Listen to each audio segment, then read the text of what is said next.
First time for many years, British sovereign territory has been invaded by a foreign power.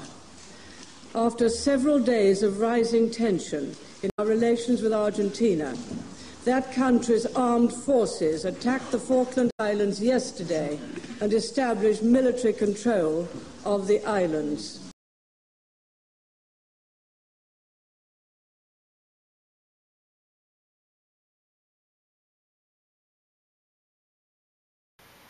The Falklands War was a battle between Argentina and the United Kingdom for the sovereignty of the Falkland Islands and the South Georgia and South Sandwich Islands.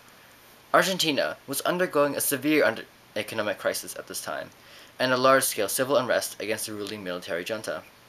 As a result, the junta decided to change its leaders to General Leopoldo Galtieri, Brigadier Basilio Lamidoso, and Admiral George Anaya.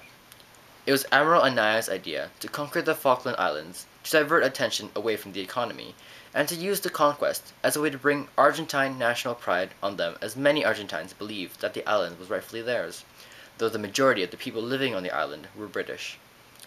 The Argentine government invaded on April 2, 1982, while the naval forces of the United Kingdom in the area were still weak, thanks to Her Royal Majesty's ship Endurance being withdrawn from the area. The war lasted 74 days, with British victory in the end.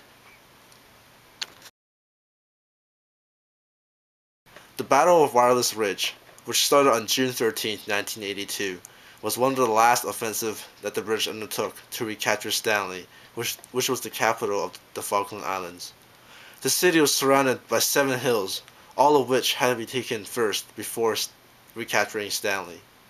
The battles of Mount Harriet, Two Sisters, and Mount Longdon in the days previous captured several of those hills, and the battles of Tumbledown and Wireless Ridge were the last before the Argentine forces surrendered.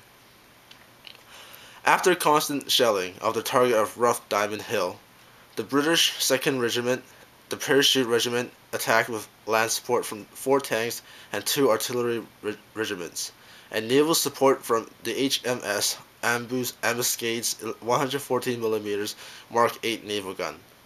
The attacking regiment was split into 4 companies called A, B, C, and D. Decoy. When Decoy arrived at the hill, they saw that Company C of the Argentine 7th Infantry Regiment had retreated because of the previous bombardments. A and B Decoy then advanced from the trenches and soon overwhelmed the Argentine forces stationed in the area.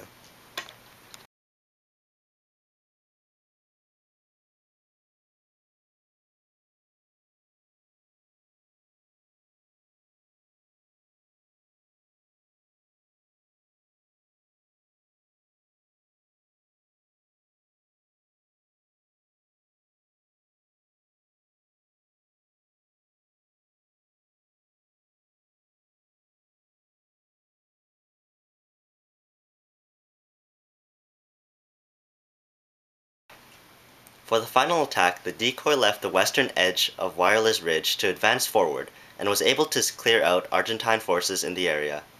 But Company A of the Argentine 3rd Regiment attacked the Brits fiercely.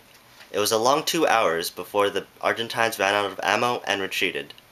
The Argentines tried to mount one last offensive against the Brits, but they were stopped by the superior artillery and machine gun fire of the Brits.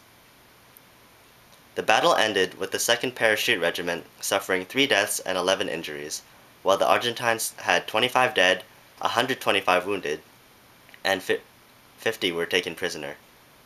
Thanks to the British victory in the Battle of Mount Tumbledown, a battle concurrent with the Battle of Wireless Ridge, the Argentines surrendered on June 14, 1982.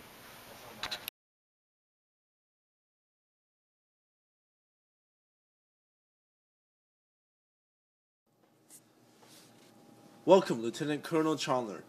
Hello, officer. Tell me, how do things look on Wireless Ridge? Argentine forces have camped out east of Mount Longdon and just north of the ridge. They're split into 4 camps, spread out in front of the ridge and 1 in the ridge. I see. What are the numbers? About 500 evenly split. Alright, let's see. Our number's around 600, so here's the plan. We'll split up into 4 groups and head along the Murrell River north of Mount Longdon. We'll rush from the river to the enemy position late at night to surprise them. Have the ships and tanks prepare to shell the enemy camp, starting from the enemy camp closest to Mount Longdon. Hopefully, that lets the decoy quickly clear out the Argentines there and surround the other enemies from the back to assist B and A coy. If we work fast, we will all reach the enemy camp at point 4 around the same time. That sounds good, sir.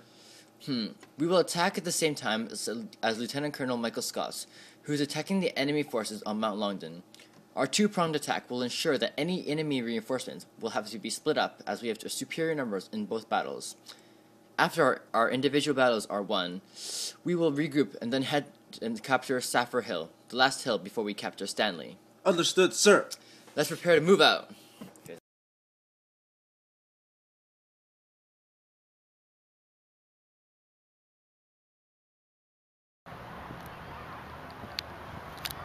Sideways.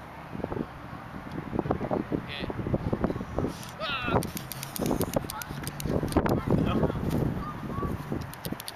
Byron done fucked it up.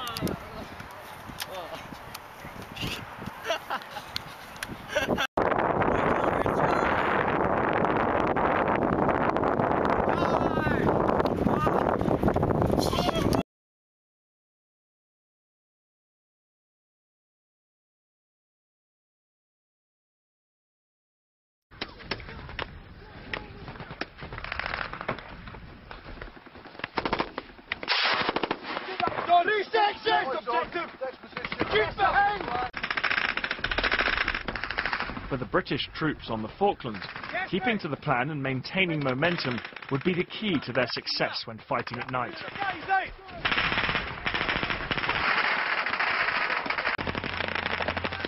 The attack began with flares and machine gun fire once we had crept as close as we could in the pitch dark. It's incredibly noisy and it's actually...